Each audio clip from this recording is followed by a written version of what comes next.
Bien,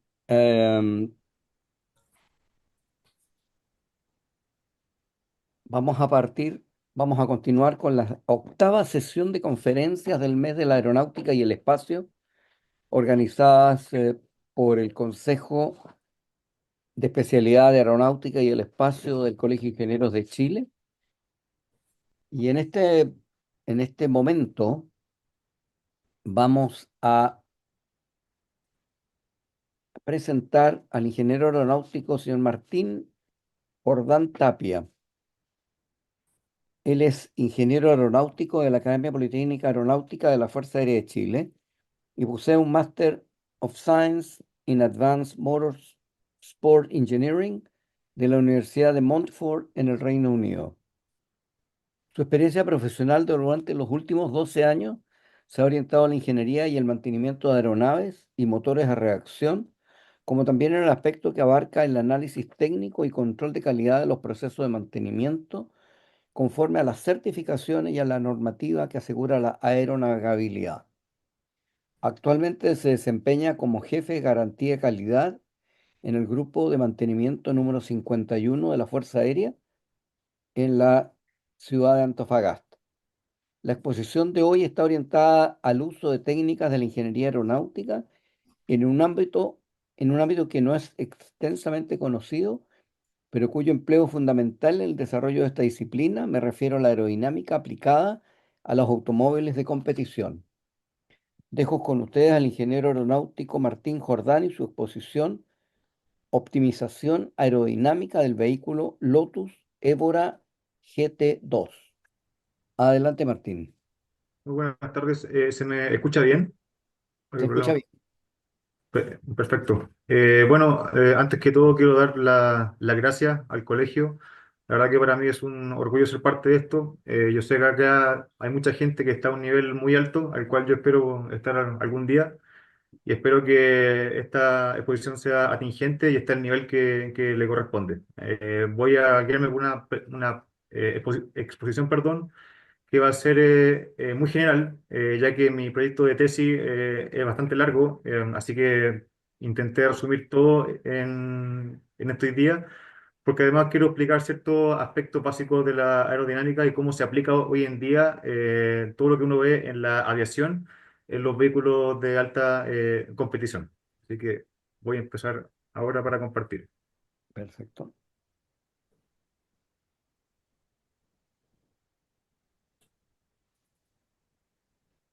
Entiendo que hoy se está viendo mi pantalla. Sí, está abriendo. Ahí se Ahí ve está. el PowerPoint. Tienes que, Perfecto. ahí está perfecto. Ya. Bueno, como usted mencionaba, mi tema tiene que ver con el máster que pude efectuar de forma particular, que es el Advanced Motorsport Engineering, en el cual mi proyecto final se basó en una propuesta de optimización aerodinámica de un vehículo Lotus Evora, el cual pertenecía al equipo de competición de la National Motorsport Academy de Inglaterra, gente con la cual trabajé y que también fueron mis profesores en el tema de este máster. Antes de comenzar, me gustaría mostrar un video para enfatizar la importancia de la aerodinámica y por qué se requiere ser esencial en el diseño para cada vehículo de alta competición. 1999, the German manufacturer was once again under the spotlight when its cars were involved in spectacular crashes at Le Mans. Scotland's Peter Dumbrick and Australian F1 driver Mark Webber both had miraculous escapes. I couldn't get the front of the car back down at that speed, and I did flip, and it did sort of sky on the ground and sky on the ground. So it was a horrible experience, and the car was very, very good in terms of the impact, very, very safe. But obviously, those cars were dangerous in that situation.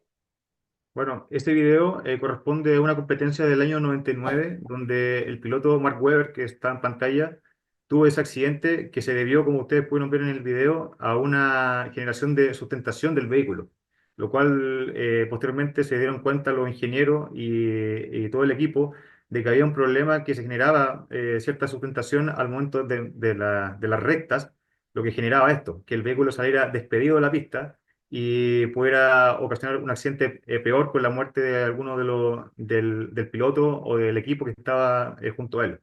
Por lo tanto, de ahí viene la importancia de la aplicación aerodinámica en los vehículos de hoy en día. Para exponer, voy a primero explicar muy brevemente y básicamente cómo se aplica la aerodinámica en el automovilismo, la que vemos en una aeronave, la evolución que ha tenido esta ciencia o esta aplicación en el automovilismo, manteniendo como vanguardia lo que es la Fórmula Uno, ya que la Fórmula Uno ha sido a lo largo de la historia la principal categoría que siempre ha estado a la vanguardia en este ámbito. Posteriormente voy a hablar de lo que fue el máster de Advanced Motorsport Engineering que pude efectuar, también muy breve, para luego pasar a lo que fue el proyecto de optimización aerodinámica y finalizar con la conclusión de esta exposición. Bueno, algunos conceptos de aerodinámica. Creo que esta foto es muy familiar para todos. Nos muestra cómo interactúan las fuerzas en una aeronave, ya sea el empuje, el peso, el lift o la sustentación, perdón, y el drag. La aeronave está diseñada para generar sustentación, o sea, para que pueda volar y pueda efectuar maniobras tanto en su eje de yaw, en el eje de pitch y el eje de roll. Ahora bien, si llevamos esta interacción de fuerzas a un vehículo, es prácticamente lo mismo.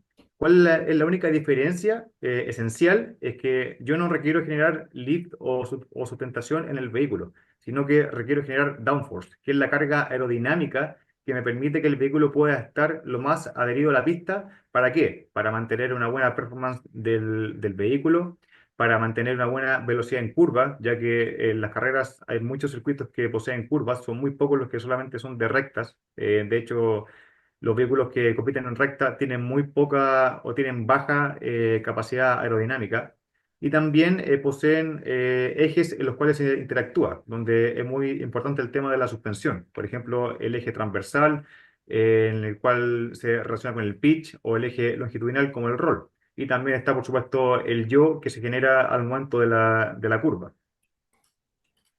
También es importante destacar la importancia del perfil. En este caso, el perfil que uno conoce, que es el que uno puede hacer un corte transversal en un ala, es el que me permite definir cómo la diferencia de presiones en el intra 2 y el extra 2 permite generar el lift, donde yo requiero todo lo contrario para un vehículo de alta competición, ya que como se puede ver, requiero, por ejemplo, para que los end plate puedan generar una máxima carga aerodinámica, puedan estar con su zona de alta presión por encima de la zona de baja presión para mantener la condición de carga en el vehículo.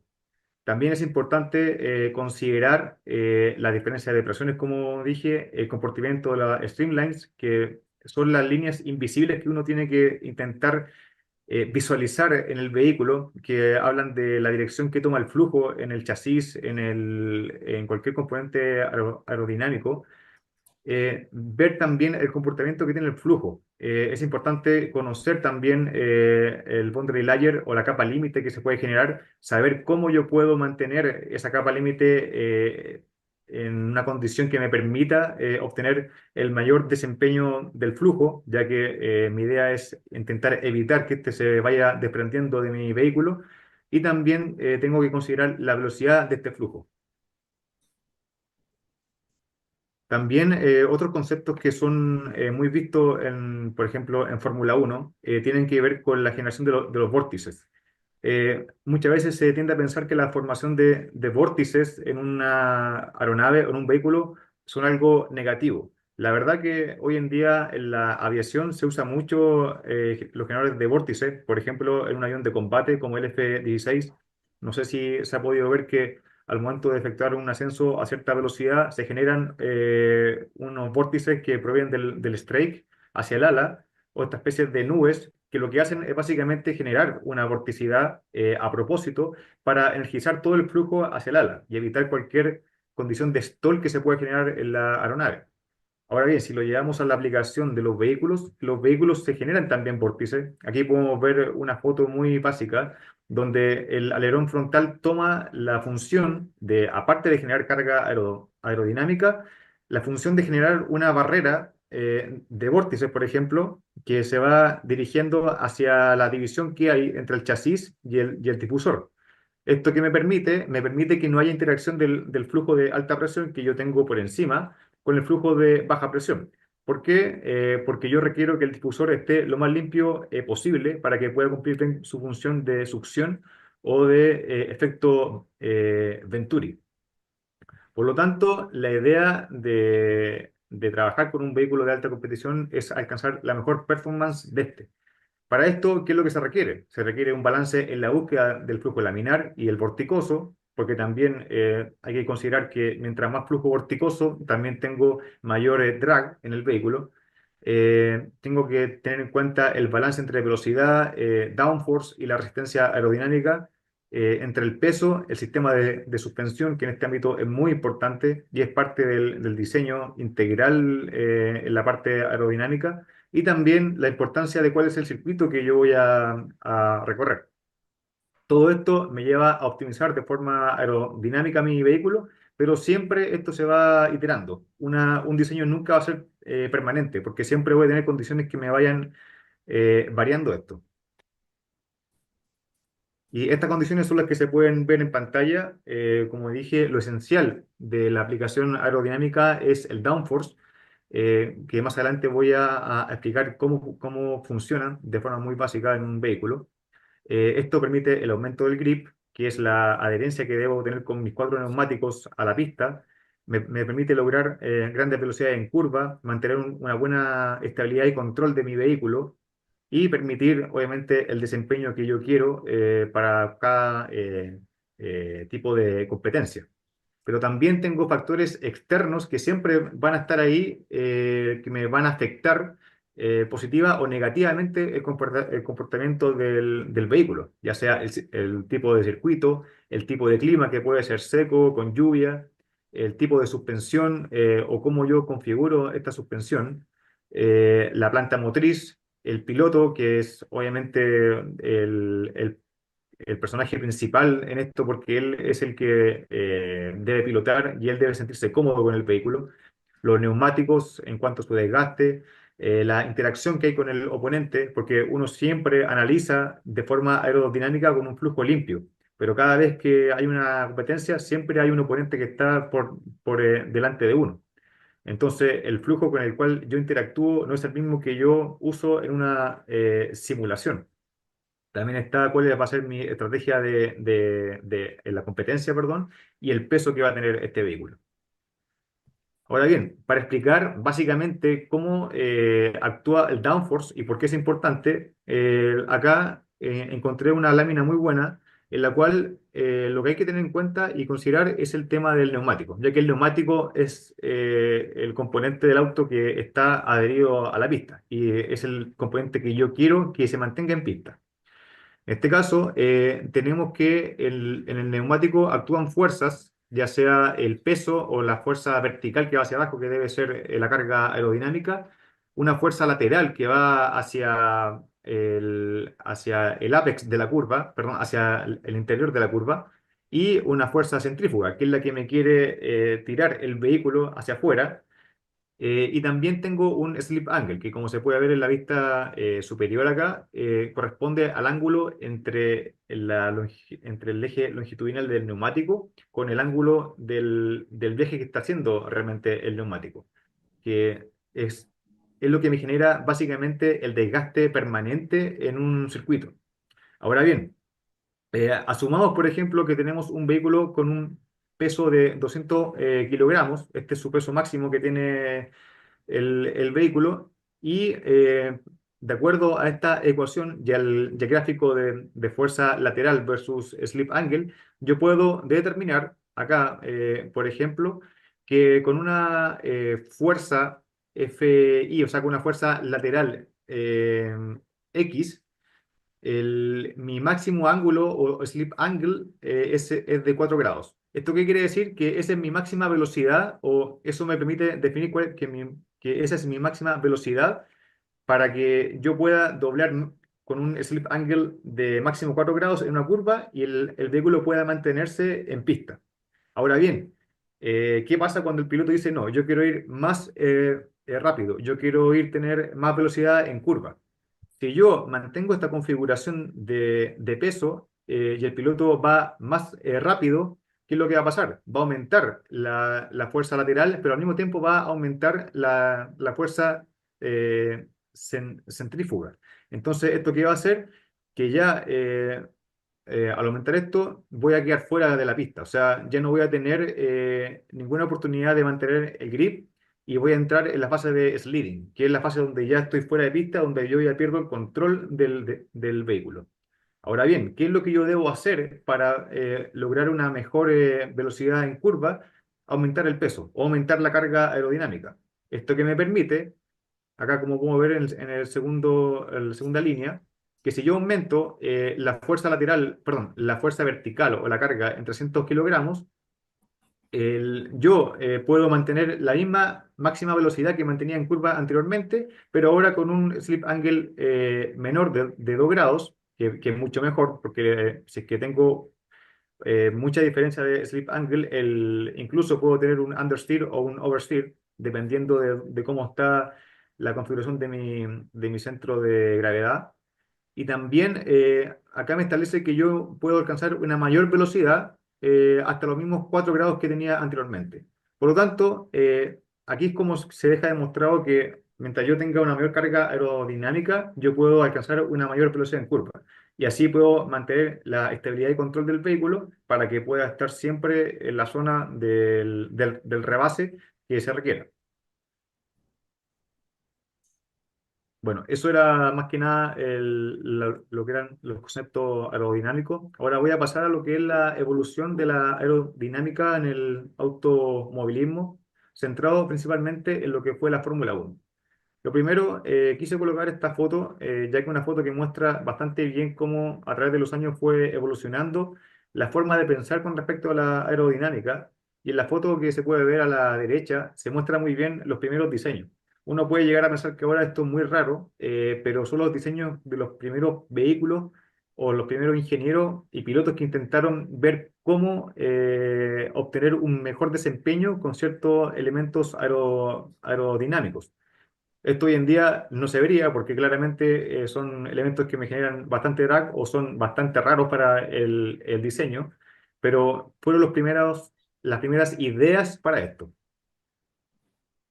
Si seguimos una línea del tiempo, entre la década del 50 y el 60, los vehículos de carrera tenían el diseño que se puede ver en pantalla, que era casi alcanzar una especie de diseño de bala o de flecha, ya que se buscaba velocidad, se buscaba la menor resistencia posible para alcanzar grandes velocidades. De la misma forma, también los neumáticos eran bastante delgados. ¿Qué es lo que generaba esto? Que los vehículos fueran muy rápidos en recta, pero al momento de estar en curva había muchos accidentes. De hecho, fue la época en la que fallecieron más pilotos en la Fórmula 1.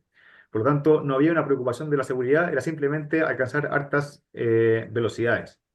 Tenemos también que después de eso, ya entre la década del 60 y el 80, empieza a haber una preocupación mucho mayor de la aerodinámica en los vehículos. Empiezan a estar los primeros alerones en los vehículos y también comienza lo que es el efecto suelo, que es una propuesta bastante importante ya que se usa hasta el día de hoy. Y acá ya empieza a haber un estándar, un nivel de seguridad para los pilotos porque se dieron cuenta de que era importante mantener esta seguridad. Es aquí cuando pasamos a la década del 90 hasta el 2000, donde ya se integra muy bien el trabajo de aquel que diseña el motor, que diseña la aerodinámica, que se hace cargo del chasis, perdón. Todo se debe integrar. O sea, el de motor no puede trabajar o no puede diseñar si no está con el de estructura. El de estructura no puede hacer nada si no está con el de aerodinámica.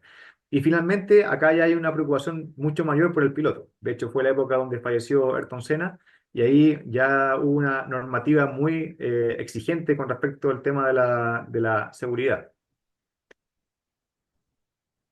Y por último, vemos los vehículos de hoy en día, donde hay un balance entre performance, entre velocidad y seguridad, donde hay un establecimiento de la normativa para cada uno de la escudería y donde los diseños aerodinámicos son mucho más precisos. Y de hecho, en cada una de las competencias que hay se va variando este tipo de diseño para obtener la mejor performance de acuerdo al circuito.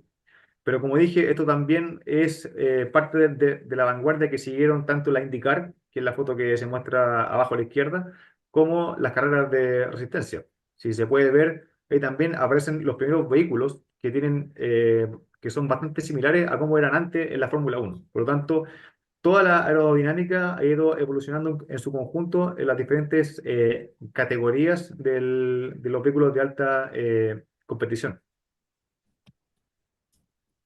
Aquí, bueno, para terminar esta parte, coloqué a dos de los ingenieros más importantes desde mi punto de vista, ya que fueron dos ingenieros que trabajaron en épocas distintas. Colin Chapman, que fue el ingeniero encargado de idear lo que era el efecto suelo, un ingeniero que estaba preocupado de ganar, de buscar una mayor velocidad y no se preocupaba mucho de la seguridad, pero era por el tema de la época. No había tanta normativa en ese sentido. En cambio, Adrian Newey, que es actualmente uno de los mejores ingenieros de Fórmula 1, trabaja muy de la mano con la normativa. Es un ingeniero que tiene que buscar los detalles que le establezca esta reglamentación, cómo mejorar con detalles muy ínfimos el desempeño de un vehículo. Y bueno, todos sus vehículos, o la mayoría, han sido campeones en la Fórmula 1. Bueno, ahora pasando a lo que fue el máster de Advanced Motorsport Engineering. Este fue un máster que, como dije, lo hice de forma particular en la de Montfort University de Leicester, en Reino Unido. Tuvo una duración de 2 años y básicamente se enfocó en la formación de un ingeniero senior para ser parte de un equipo de automovilismo, tanto en el ámbito técnico, logístico o de ingeniería aplicada, llámese en la simulación, en el diseño, en la construcción o el mantenimiento. Este máster es bastante importante y bastante bueno porque entrega muchas herramientas que son complicadas de encontrar de forma particular y más que nada software como MATLAB, como Chassis Sim o StarCCM, que son software de simulación de suspensión, de simulación de flujo aerodinámico, de diseño. Y la verdad, esta universidad nos da la oportunidad de poder interactuar directamente con los creadores de estos software. Entonces, cualquier duda que uno tenga, cualquier duda que uno quiera solucionar, uno puede hacerlo directamente y trabaja con un equipo de los creadores que le apoyan a uno a buscar la mejor solución para en este caso, el proyecto que yo tuve que efectuar. ¿De qué trata este magíster? Básicamente nos establece métodos de investigación, cómo efectuar un método de investigación bien hecho, la modelación y diseño de sistemas de automovilismo, la dinámica del vehículo, que este fue uno de los más complicados que hubo, lo que es prácticas de gestión en la ingeniería en un equipo, análisis de físicos que debe tener uno en cuenta al momento de diseñar y de evaluar un vehículo, el coaching con el piloto, aplicaciones de las carreras de auto, muy apegado a lo que era la estrategia, y finalmente el proyecto que había que efectuar. Bueno, este proyecto de optimización fue bastante complicado de hacer al principio, ya que se tuvo que hacer en conjunto, como dije, con el equipo de la National Motorsport Academy de Inglaterra, la cual trabajaba en conjunto con la universidad y también fueron los que me apoyaron en cada momento del máster. Ellos, ¿qué es lo que requerían? Tenían un vehículo, tienen un equipo donde está este vehículo que ustedes ven en pantalla, que aún no había sido modificado. O sea, era un vehículo que aún presentaba bastante deficiencia en la parte aerodinámica. Por lo tanto, ellos querían ya comenzar a ver una propuesta de cómo optimizar o saber qué es lo que estaba fallando en el vehículo. Acá tengo un pequeño video donde se puede ver el tipo de competencia en el que participaba este auto, que son las carreras de GT2, donde son competencias que igualmente requieren alta velocidad en curva. O sea, todo lo que se vio anteriormente se aplica directamente a este tipo de vehículos. Donde también podemos ver que es muy importante cómo yo configuro la suspensión, cómo yo configuro el difusor del vehículo. Y en base a esto tuvimos que intentar trabajar en conjunto. Bueno, aquí coloqué los objetivos en inglés como los coloqué en la presentación de mi tesis. Lo primero era intentar conocer cómo se comportaba el vehículo en pista. Para esto tuvimos que hacer simulaciones de AeroMap, en las cuales yo decidí hacerlo en base a tres tipos de circuitos. Ahí voy a explicar de qué trata el AeroMap. Tuve que efectuar la simulación por CFD del vehículo original y establecer qué áreas debían ser optimizadas. Tuve que también concentrarme en cómo debía estudiar aquellas secciones más deficientes y finalmente establecer una propuesta de optimización que sería efectuada o sería ya aplicada por el equipo allá en Europa. Bueno, para seguir el ciclo, lo primero que nos costó harto fue el tema de cómo era diseñar el vehículo que teníamos en pista para colocarlo dentro de una simulación. Debido a que habían cientos de vehículos por fuera o archivos que eran de otros vehículos pero similares, no era lo mismo. Y entre diseñar todo desde cero, lo que decidimos fue escanear en 3D este vehículo. Desde Inglaterra ellos escaneaban cada componente del vehículo, llámese el chasis, el eje, la zona frontal y posterior, y yo acá me encargaba de recibir estos archivos y armar el vehículo en el software. Posteriormente a esto, con el vehículo ya armado, éramos capaces ya de conversar con la gente allá en Europa, de que me dieran todos los criterios de operación del vehículo, velocidad, la configuración de suspensión que ellos tienen. ¿Para qué? Para yo poder hacer un análisis de AeroMap que me permite poder conocer cómo se comporta cada uno de mis puntos de suspensión en el vehículo versus el circuito que yo tengo. Posteriormente a esto, con esta información fuimos capaces de efectuar un análisis preliminar de CFD o de simulación de flujo aerodinámico y finalmente el análisis final. Todo esto iterando una y otra vez para lograr el resultado final. ¿Para qué? Para obtener una propuesta que respondiera a lo que quería el equipo, que era un vehículo más rápido, que había muchos problemas con el drag, que ellos querían alguna forma de poder mejorar en la competencia. Así que esto era la primera parte de algo que es bastante complicado. Bueno, lo primero, como se ve ahí, es lo que fue el tema del AeroMap. El AeroMap es un mapa que me muestra cómo es la distribución de la carga, la resistencia y el equilibrio aerodinámico en función a la suspensión delantera y trasera, como también el ángulo que hay del suelo o del difusor, en este caso del vehículo, con respecto a la pista. Para yo tener todo esto y colocarlo en el software, yo requiero primero configurar el software de acuerdo a cómo está el vehículo. Para esto tuve que ocupar este software de Chassis Sim, en el cual tuvimos que efectuar cuál era la fuerza que me debía tener cada uno de los amortiguadores o los dampers de cada uno de los neumáticos para poder intentar tener un vehículo que se comportara bien en curva y en recta.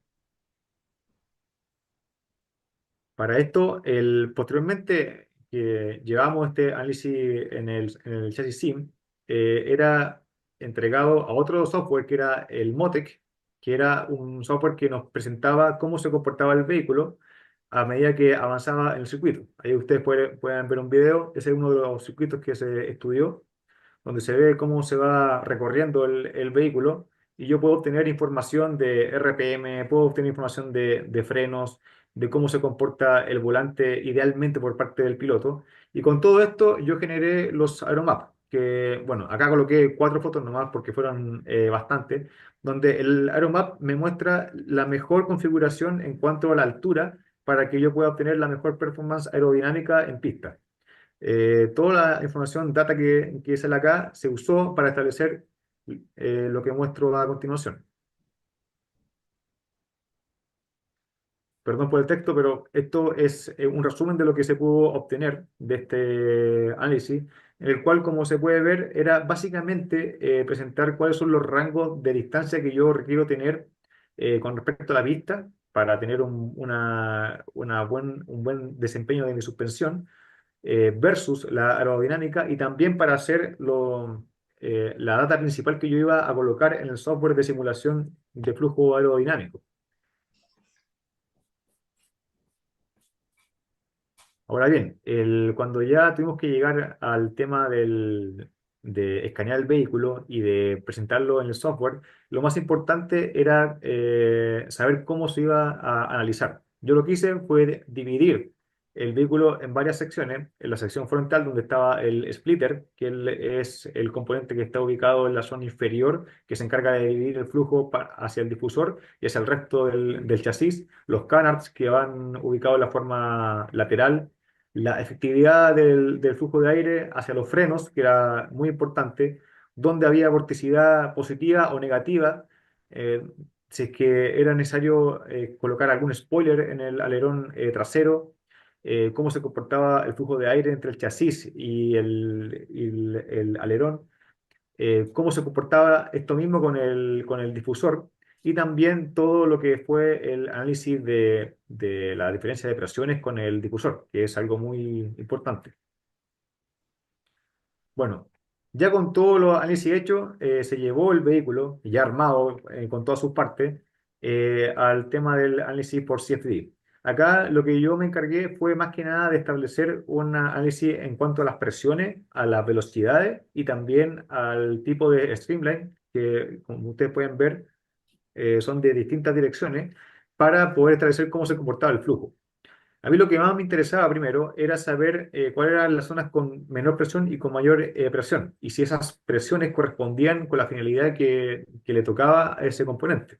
Por ejemplo, acá podíamos ver que este canal se dirigía posteriormente hacia el conducto de frenos y nos dimos cuenta de que había demasiada turbulencia en ese ámbito. Había demasiada presión del flujo. Em, Como se puede ver en esta parte también. O sea, había un flujo bastante grande, perdón, un flujo turbulento bastante grande que me impedía mantener una eficiencia del flujo que también iba hacia el sector frontal del capó y después se dirigía posteriormente hacia el chasis en la parte superior. Todo esto se hizo con diferentes direcciones y con las altitudes que yo pude obtener de Aeromap. Acá solamente estoy mostrando algunas de las fotos, pero para que ustedes puedan ver cómo interactúan los streamlines con respecto a los diferentes componentes del chasis. O sea, cada una de estas streamlines me dice algo. Entonces uno tiene que estar enfocado en todo eso. Acá también las zonas de mayor y menor presión ya en la parte superior, llámese zonas de menor presión, cualquiera que fuera por bajo del color amarillo. O sea, ya teníamos acá zonas de baja presión que me permitían obtener una mayor velocidad, o sea, se cumplía con la función. Pero acá, por ejemplo, tenía zonas de alta presión, lo cual me impedía mantener un flujo lo más laminar posible en el capó. El- También se puede ver acá en lo que fue el tema de los frenos. En los frenos también fue bastante complicado porque incluso yo les pregunté al equipo si habían tenido problemas con los frenos y me habían dicho que sí. Ahí nos dimos cuenta de que era básicamente porque por un lado el freno debía cambiarse, pero por el otro era porque no había un enfriamiento bastante bueno para ese ámbito, considerando que la mayor parte de los circuitos en Inglaterra tienen bastantes curvas, entonces el uso del freno es muy importante. Posteriormente nos fuimos avanzando en este análisis donde fuimos viendo cómo era el comportamiento ya en la zona lateral, incluso donde tenía yo la entrada de aire que se encargaban de enfriar la zona posterior del motor que estaba ubicado en la parte trasera del vehículo. Y también, lo más importante, cómo se comportaba el flujo en la zona baja, en el suelo, en el difusor. ¿Qué es lo que uno siempre busca en el automovilismo? Es considerar que siempre voy a tener una diferencia de presiones entre el flujo de alta presión y de baja presión que yo tengo en la zona inferior. ¿Por qué? Porque a medida que yo tengo una baja presión, tengo una mayor velocidad. Se me genera lo que es el efecto Venturi en el vehículo. Entonces yo requiero que en todo este difusor yo pueda tener alta velocidad.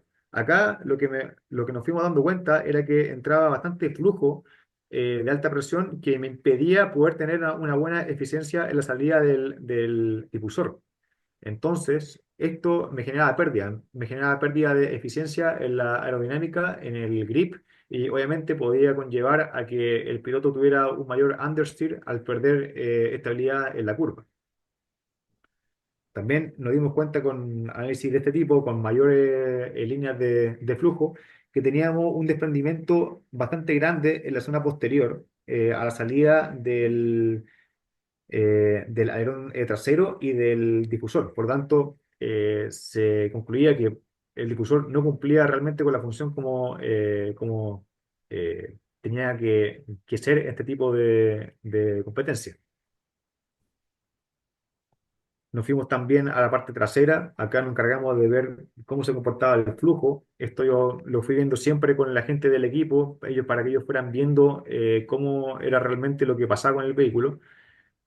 Acá podíamos ver que realmente había una presión que no estaba, que yo tenía un mayor flujo, una mayor velocidad, que es lo que yo busco, pero acá es donde estaba el problema. Se me generaba bastante vorticidad, de hecho había bastante deficiencia del uso del flujo en este sentido. Y acá, ¿qué es lo que más yo debo buscar? Es que el flujo que se obtiene de la salida del difusor interactúe de buena forma con el flujo que viene de acá. ¿Para qué? Para obtener una mayor succión del difusor y a la vez mantener una mayor limpieza del flujo en la zona inferior del alerón, cosa que no pasaba o que pasaba pero de forma ineficiente. Posteriormente fuimos a analizar cómo se comportaba el alerón trasero, nos dimos cuenta de que el comportamiento era bastante bueno, era normal, pero impedía obtener la mayor eficiencia, como dije anteriormente, por la participación o interacción que tenía con el flujo del difusor. Posteriormente, también tuvimos que ver cómo era el comportamiento del flujo de alta velocidad para saber cómo se comportaba el flujo una vez que salía del enfriamiento de los frenos. Y acá se pudo determinar que claramente la velocidad muy cercano a la salida del flujo de los neumáticos o del conjunto de freno era bastante baja. Y yo lo que buscaba era todo lo contrario, era que la velocidad del flujo fuera lo más grande posible o de alta magnitud, porque eso me decía que el flujo estaba participando de buena forma en el enfriamiento. Esto, por lo tanto, finalmente nos dio a considerar que había que cambiar esa zona y que era importante para la aplicación en el futuro diseño de este vehículo.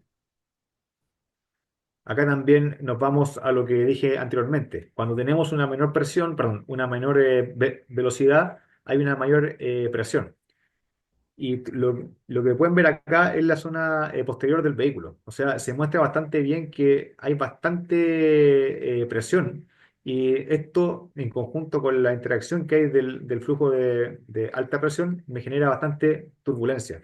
Esto no debería ser una mancha de este tipo, debería ser una mancha más baja, porque es normal que yo tenga turbulencia, pero acá ya me quiere decir que yo requiero aumentar esta velocidad del flujo para intentar mitigar todo esto. También lo podemos ver en la zona posterior del alerón trasero, donde nos dimos cuenta de que, claro, se me estaba generando una alta presión acá, lo cual corresponde, o sea, me cumple con la función. Y finalmente, lo que era la parte del vehículo, o en la zona del vehículo, perdón, en la zona del difusor, donde por lo mismo yo requería mantener una visualización de flujo de color, ojalá de alta velocidad, pero me di cuenta que la mayor velocidad se alcanzaba gracias a unos strikes que tenían, o sea, que se mostraba el buen uso de los strikes en la zona frontal del vehículo y también en la salida. Pero la idea era mantener esta línea a lo largo de la zona inferior. ¿Para qué? Para obviamente no permitir la entrada de flujo de alta presión, que ya estaba entrando y obviamente me afectaba directamente con la generación de mayor downforce. Ahora bien, posterior a esto, ¿qué pudimos obtener? Estos gráficos nos hablan básicamente de cómo se comportaba en este caso la presión del vehículo. Acá podemos ver un corte transversal del vehículo, donde la presión que me indica me quiere decir que en el aspecto transversal, o sea, si yo cortara por la mitad el vehículo y viera el fondo o el difusor, ojalá mi difusor debería tener una presión lo más cercana hacia cero. ¿Para qué? Para mantener una mayor velocidad y mantener una succión que me permita el downforce, cosa que yo no veía acá. Entonces, esto ya nos permitía asegurar que lo anteriormente visto correspondía. O sea, que había una alta presión, o estamos en la necesidad de mantener a toda costa un sello en el suelo del vehículo para mantener una succión y para mantener una alta velocidad del flujo. Esto mismo se hizo con con la parte longitudinal también. Nos dimos cuenta de que en cuanto a la presión también, en la zona frontal se cumplía con la función, el splitter cumple con la función, pero pudimos ver acá que en la zona media del vehículo yo tenía aumento de presión esporádico. Entonces, ¿qué es lo que yo busco acá? Que esto esté blanco, que esto esté limpio, porque lo que más yo requiero es mantener una zona libre para el flujo de alta velocidad. Y finalmente es lo que se puede ver acá con la presión que se generaba en el alerón trasero, tanto en su ámbito longitudinal como transversal, donde se puede ver básicamente que cumple con la función. O sea, el diseño que tenía este alerón estaba bien hecho, pero lo que fallaba era su interacción con el resto de la zona trasera del chasis. Entonces ahí tuvimos que empezar a hacer los bosquejos de cómo poder aumentar o cómo poder mejorar ciertos aspectos. En este caso nos dimos cuenta de que la zona media del splitter debía ser aumentada con el objetivo de dividir aún mejor el flujo que entraba hacia los canales que se encontraban hacia los costados por la generación de vorticidad y para disminuir la presión que ahí había la posibilidad de colocar canards antes de los canales y abrir más estos canales que estaban muy cerrados y generaban, por tanto, que no hubiera una buena canalización, valga la redundancia, del flujo hacia el resto del vehículo. Generar o colocar generadores de vórtice que me energizaran todo el flujo que iba hacia los canales de conjunto de frenos, aumentar la cantidad de canards que yo puedo tener en el vehículo en la zona lateral, cosa de también aportar la velocidad que debo obtener del flujo a la salida del conjunto de freno, disminuir también ciertos aspectos como el espejo retrovisor que si bien no afectan tanto, la idea era optimizar generar también acá canards y generadores de vórtices que me permitieran generar toda una barrera de vorticidad, como pudimos ver al inicio, como en la Fórmula 1, para mantener un sello entre el flujo de alta presión que ingresaba por acá y el flujo de baja presión que yo debo tener en la zona del difusor. Y también mantener la interacción de los canards en esa zona. También nos dimos cuenta de que en la zona que se encuentra por acá, el vehículo se le desprendía rápidamente, aunque no tan mal, lo que era la capa límite. Entonces era necesario mantener un componente que nos permitiera energizar este flujo y se decidió elegir por este tipo de diseño. Donde también quisimos mantener una eficiencia fue en la aplicación de un spoiler en la zona trasera que nos permitiera también mantener una uniformidad del flujo y que se mantuviera también en una alta presión en este ámbito. Y el flujo pudiera interactuar de buena forma con el flujo de salida del alerón. Y por último, mejorar lo que era la salida del difusor, ya que estaba bastante abierta en ese sentido, y esto me generaba pérdida de flujo hacia los costados. Y como en otros tantos tipos de vehículos, hay unos canales que se generan, que se diseñan para este ámbito. Son canales que básicamente ayudan a que se genere el efecto Venturi y mejore la eficiencia del difusor. Bueno, ¿qué se llegó con el equipo? nos dimos cuenta de que había que haber una modificación en la geometría del difusor, debido a que era el componente más afectado por la interacción de las presiones del flujo. La zona con mayores desafíos corresponde a la trasera. Es acá donde hay que trabajar ampliamente para mejorar la performance del vehículo en pista.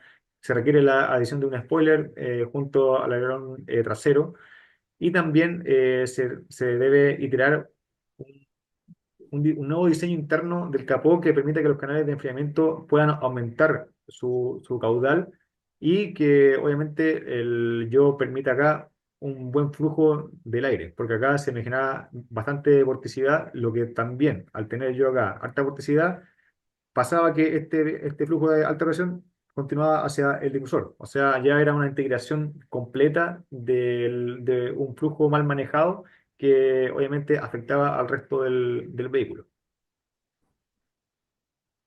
Bueno, como conclusión de mi exposición, lo que puedo decir es que la aerodinámica juega un rol fundamental en el automovilismo de alta competición, tanto en el desarrollo de vehículos como en el análisis y en el diseño de componentes. El estudio de las aeronaves en cuanto a las fuerzas que interactúan ha permitido aplicar en los vehículos la forma de poder mejorar el desempeño en pista. Y lo más importante es el nivel de detalle que uno debe tener. El nivel de detalle, el nivel de precisión y el análisis matemático que se exige para esto es bastante grande. Porque acá no es que yo efectúe un cambio y el auto sea un ganador. Acá yo peleo por milésimas de segundo. Cuando uno ve un cambio o hace un cambio o optimiza aerodinámicamente un vehículo, lo que se busca es aumentar en milésimas de segundo, pero son milésimas que finalmente van a permitir obtener una victoria en la competencia contra otra escudería. Y también la idea es mantener este diseño o esta modificación de forma permanente, cosa de que cada vez más yo pueda estar siempre en el lado ganador. Y bueno, por parte del software se efectúa una optimización mediante la integración de buena forma de la suspensión, de las características del vehículo, de los circuitos que pueden haber, de Aeromap, del escáner 3D y el uso de software avanzado en cuanto a simulación. Fue posible efectuar o visualizar cómo se comportan el flujo en cuanto a las diferencias de presión, velocidades, streamlines, ver cuáles son las deficiencias del vehículo y darlas a conocer al equipo para su próximo diseño. Y el desarrollo de la optimización, como dije, debe ser efectuado por el equipo, por parte del equipo, ya que se deben mandar a fabricar todas las piezas. ¿Qué fue lo negativo de todo esto? Que al momento en que yo estaba terminando mi proyecto, y hasta el día de hoy el vehículo sigue así, el vehículo tuvo un accidente. Y así que se mantuvo stand-by el hecho de mantener rediseñando debido a que la gente fue bastante feo. El piloto, de hecho, tuvo una fractura, pero gracias a Dios él está bien. Bueno, y este fue el paper que tuve que efectuar, hacer entrega a la universidad. Es un paper el cual, si alguien lo quiere, puedo compartirlo. Es un resumen muy básico de lo que expliqué, de lo que se trata el proyecto, con los conceptos más básicos de aerodinámica. Y bueno, eso sería mi exposición. Espero que les haya gustado. Quise exponer de forma muy básica y perdón por la rapidez, pero era tanto tema el que había que hablar que quise colocar lo más importante. Y la importancia en este caso del estudio aerodinámico, de conocer la aeronáutica para poder actuar en el diseño y participar en un equipo de automovilismo. Así que muchas gracias y estoy atento a cualquier pregunta o consulta. Martín, eh, muchas gracias. Eh, Realmente muy interesante. No sé, no sé, no nos dimos ni cuenta cómo pasaron casi 50 minutos. Oh, Eh, disculpe. Pasó muy rápido, muy interesante, te vuelvo a decir. Quiero, más que una pregunta, señalar lo siguiente. Cuando uno analiza la aerodinámica, partió básicamente con los hermanos Wright. Los hermanos Wright, cuando ellos se dieron cuenta que no podían avanzar y mejorar su, su primer diseño, ellos encontraron que la mejor manera era desarrollar su propia data, y ellos diseñaron su primer túnel de viento, que es el primer túnel de viento, e hicieron una cantidad de, de, de pruebas y error para ubicar cuáles eran los mejores perfiles que necesitaban. Eso en el año 1910, 1911. Perdón, antes, disculpa, Sí, dije 10 años, sí, 1903, 1904. Entonces, creo que es súper importante para los ingenieros, para los que somos ingenieros aeronáuticos, ver que todo esto no solamente es para los aviones, eh, por ejemplo, para los vehículos de alta competición, incluso los vehículos normales, exacto. para evitar consumir mucho, las grandes, los grandes veleros que compiten en la Copa América también. Entonces, es súper interesante, y esto tiene una base inicial que es la ingeniería, o sea, que es la aerodinámica.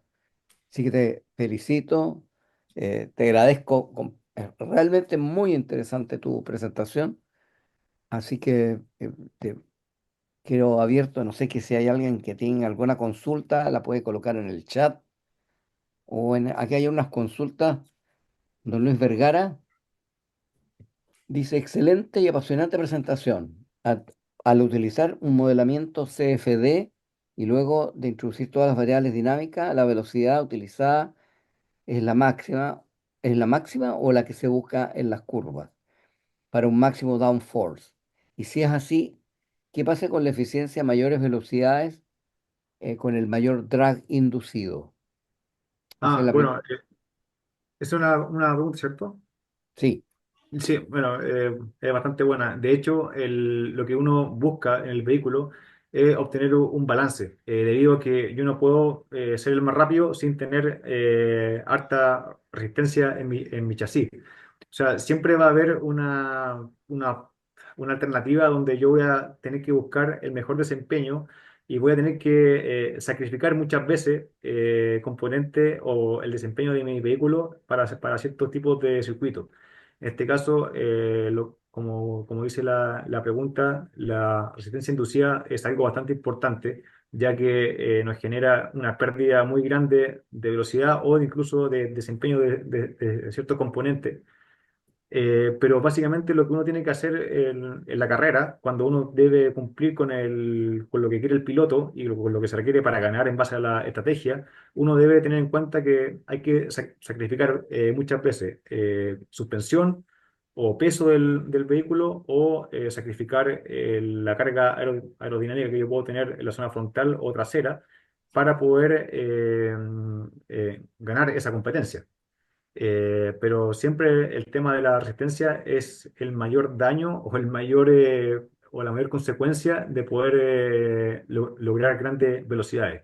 Pero lo más importante es el downforce, ya que el downforce es el que me permite que el flujo interactúe de buena forma entre la pista y el vehículo.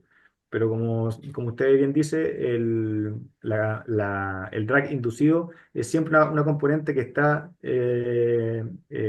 permanente, y muchas veces hay que aceptarla como base del sacrificio que yo requiero para tener un buen balance aerodinámico en el vehículo.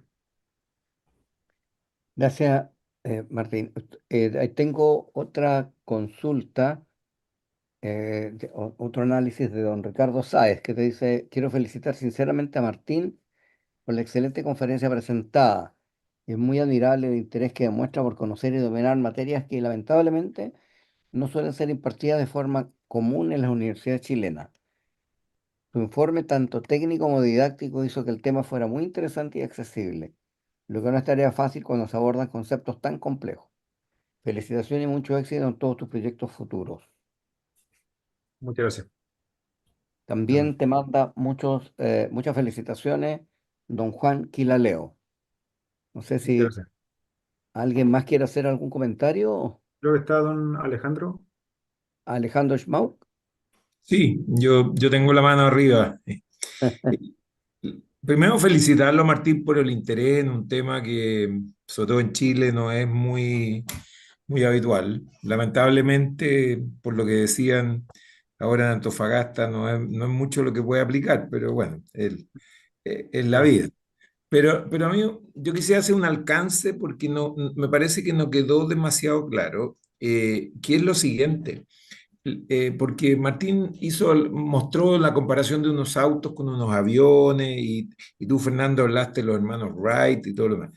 La aerodinámica de automotriz, llamémoslo así, es con suerte prima hermana de la aerodinámica de aviación, por un elemento que es fundamental y que hace toda la diferencia, y que se vino a entender hace no tanto, que es que el flujo no es simétrico. En un avión el flujo es simétrico, en cambio en un auto el suelo está detenido con respecto al vehículo. Entonces, eso condiciona absolutamente todo lo que pasa por encima y todas las distribuciones de presiones que se generan. Y de ahí que cuando se empezó a entender ese fenómeno, empezaron a mejorar sustancialmente los elementos aerodinámicos en los autos porque utilizaron ese hecho de tener un flujo estático por debajo precisamente para generar succión, lo que hablaba Martín de lo que llaman el efecto suelo. Entonces, nada de lo que se puede aplicar, y menos por las velocidades que estamos hablando, o sea, las velocidades a nivel de vehículo están en un límite inferior de la Claro. parte aeronáutica. Entonces, son fenómenos distintos y sobre todo, insisto, lo que un flujo simétrico versus un flujo asimétrico con el piso estático. De hecho, como alcance, el CFD tiene la debilidad, por decirlo de alguna manera, que no ha logrado simular realmente lo que pasa con ese suelo estático respecto al vehículo. Y por Exactamente. eso es que todavía se hace mucho desarrollo con túneles de viento, pero son túneles de viento que tienen el piso móvil. O sea, solo para que se pongan en la dimensión que significa tener un túnel de viento de dimensiones importantes, porque se mete en maqueta 3/4, más o menos, de ese porte, pero en que el modelo está fijo, pero el piso se mueve, con lo Claro. cual simula absolutamente las condiciones reales. Y en el último tiempo, el desarrollo de túneles nuevos incluso permite al modelo ponerlo en ángulos respecto al flujo, porque ese es el mundo real. En el mundo real, nunca el flujo está perpendicular, sino que siempre hay vientos laterales, o sea, externos o producidos por el mismo hecho que el auto va tomando una curva. Y lo que se agregó además en el último tiempo, y aquí voy, que esas cosas el CFD no las puede simular. Los neumáticos, que son un tema que hace toda la diferencia, porque los neumáticos durante mucho tiempo para los análisis se supusieron como rígidos, pero hoy en día el potencial de computadora y demás permite empezar a simular la deformación de los neumáticos, Exacto. que un neumático tiene infinitos grados de libertad para deformarse. No hay manera de hacer una simulación. Entonces, ¿a qué quería ir? Que no nos quedemos con la idea de que la aerodinámica aeronáutica puede ser aplicable al tema terrestre. Y por último, lo que hacía alguien una pregunta, en la aerodinámica terrestre, el tema del arrastre, que en aviación lo es todo, en la aerodinámica terrestre y sobre todo para competición se sacrifica absolutamente. O sea, cuando uno, por ejemplo, le pregunta a la gente si un auto normal, moderno, tiene coeficiente de arrastre 0,3 y un camión tiene coeficiente de arrastre 0,8, uno pregunta, ¿y cuánto tendrá un Fórmula 1? Todos te Claro. dicen, 0,2. Y el Fórmula 1 tiene coeficiente de arrastre de 1 de repente, como más que un camión, Exacto. porque está pensado para generar sustentación, no para ser aerodinámicamente limpio. Entonces, todas esas variables que Martín las mencionó indirectamente, pero quería yo recalcarlas para que quede el concepto bien claro. Sí, sí, ahí, como te dice, el tema del túnel de viento es muy, muy superior al tema del CFD.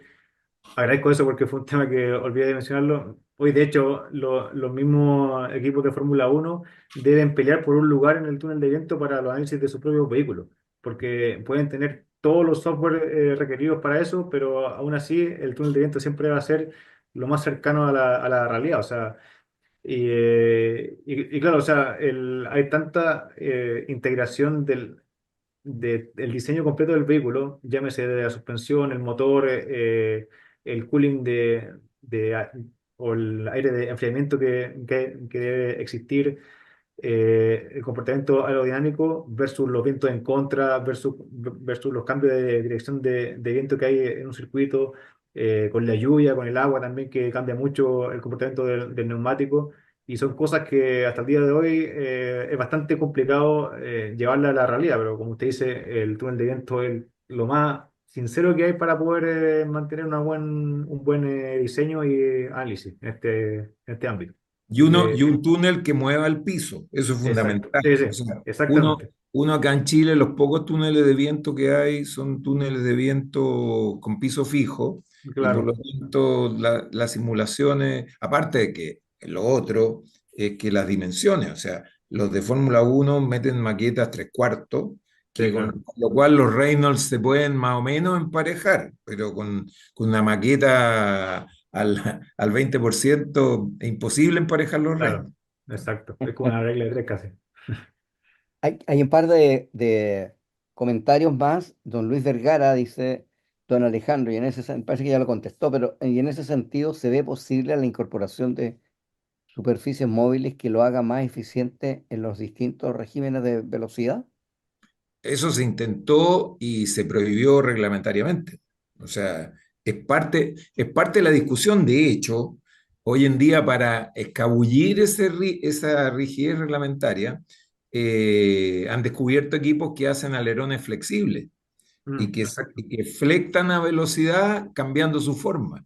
Entonces, hoy en día hay una regulación que sí, implica poner cargas específicas en zonas específicas y no debe deformarse más allá de un par de milímetros, y si no son descalificados. Porque en algún minuto que no se controlaba, descubrieron de que los alerones hoy en día con el uso de materiales especiales, como por ejemplo puede ser de fibra de carbono, uno puede hacer un alerón que con su propia carga vaya cambiando la forma. Entonces, eso está súper prohibido. claro.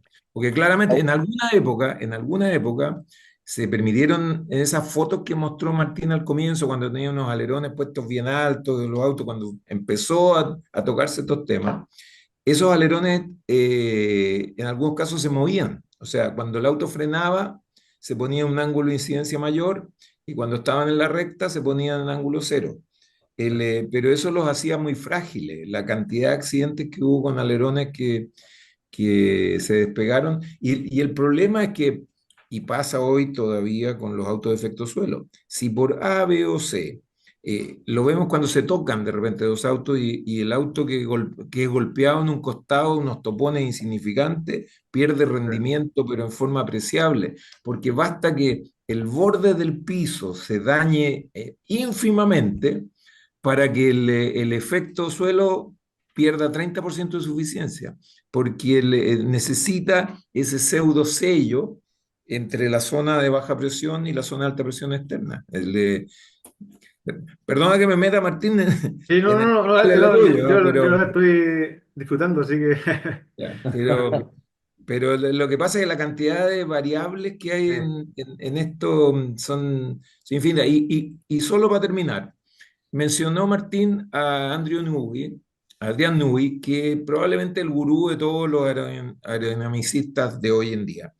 ¿Y qué característica especial tiene? Y con eso quiero cerrar la idea. La aerodinámica todavía, con mucho CFD, con mucho túnel de viento, con mucho análisis, matemáticas avanzadas y computadores gigantescos y todo, sigue siendo una ciencia que tiene mucho de intuitivo, que es lo que lo hace fascinante, por otra parte. exacto, ¿Y a qué voy? Que Newey todavía es un ingeniero que tiene un tablero de dibujo en su oficina y que anda haciendo apuntes con dibujitos y demás, y les gana porque tiene los conceptos claros. Y él define ciertas líneas de concepto y sus autos son ganadores por paliza, porque en lo conceptual están bien pensados. Entonces, definitivamente ahí se cruza la ingeniería antigua, llamémoslo así, con la ingeniería moderna. Él tiene un ejército de ingenieros, campeones mundiales para los programas y para cuánta cosa hay, pero el que define la forma básica es él y él se la imagina, ni siquiera es producto de un análisis muy específico. Es interesante porque uno de repente tiene la tendencia a que lo que contesta el computador y el programa es la verdad, y en este caso no es tan así. Hay, hay un, hay un concepto, Alejandro, que es muy cierto y en aviación se usa mucho, digamos. Y cuando los aviones tienen esa belleza, como dices tú, esa belleza, la belleza tiene que ver mucho con la forma aerodinámica, es un poco el tema. Quiero hacer un último comentario que también está escrito acá, que lo hace don Eduardo Guevara, el presidente del consejo que anda fuera del país. Muchas felicitaciones a Martín. Creo que fue un excelente enfoque a la aerodinámica aplicada en automóviles de alto desempeño. La pregunta que él hace es cómo estamos en la simulación CFD versus los datos obtenidos en un túnel de viento. Saludos. Bueno, yo creo que pudimos responder esa consulta. Bueno, muchas gracias por el saludo de general. Pudimos responder esa pregunta con lo que hablamos con don Alejandro, el tema de que el CFD nos entrega la capacidad de poder simular en un computador, obviamente con una CPU bien poderosa, cualquier tipo de comportamiento que pueda tener el flujo, pero nunca voy a estar al mismo nivel de un túnel de viento. O sea, el túnel de viento, a pesar de que puede ser muy antiguo, como usted decía, los primeros que hicieron uno fueron los hermanos Wright, hasta el día de hoy se usa. O sea, no ha llegado a un software que sea lo bastante potente para solucionar esto. Eh, Sé que ya hay varias compañías trabajando en software de CFD más poderoso, en el sentido de buscar la mayor realidad posible, principalmente en Estados Unidos y en Europa, en Inglaterra. En la universidad que yo estuve, ya ellos me comentaron esto, de que están iniciando ya un nuevo software, esta empresa que hizo el Star CCM, pero que aún no está listo. Y es básicamente porque para llegar al nivel de realidad del túnel de viento se requiere una cantidad de iteraciones para poder llegar a eso, que es bastante grande. Yo, por ejemplo, con el CFD, para hacer mi análisis, me tomaba 5 horas. 5 horas para poder tener una descarga, y muchas veces al llegar a la descarga o a las 5 horas tenía alguna falla y tenía que hacer todo desde cero. Entonces, si a mí me hubieran dado la oportunidad de poder trabajar con un túnel de viento, yo felizmente hubiera trabajado con túnel de viento, pero porque está muy arriba en comparación al CFD. Pero el CFD ayuda mucho a entender el comportamiento del flujo en distintos tipos de superficies, no solo en vehículos, sino que en cualquier superficie que yo pueda colocar, me ayuda a entender cómo se comporta el flujo, cómo yo puedo mejorar en ciertos aspectos. Así que en ese ámbito algo positivo. Y también este software que yo tuve que usar es de bastante fácil uso. Hay software que hay que programar para poder, como ANSYS, para poder efectuar alguna simulación. En este caso era bastante fácil, ya que con pasos muy simples yo podía hacer este tipo de análisis. Así que para que alguien que quiera aprender, o alguien que quiera estudiar más de aerodinámica, son software bastante buenos para eso, para aprender. Eso es lo que le puede responder a mi general por la pregunta. Bueno, quiero Un agradecer. último, perdón, Fernando, Sí, solo para Alejandro, agregar. adelante.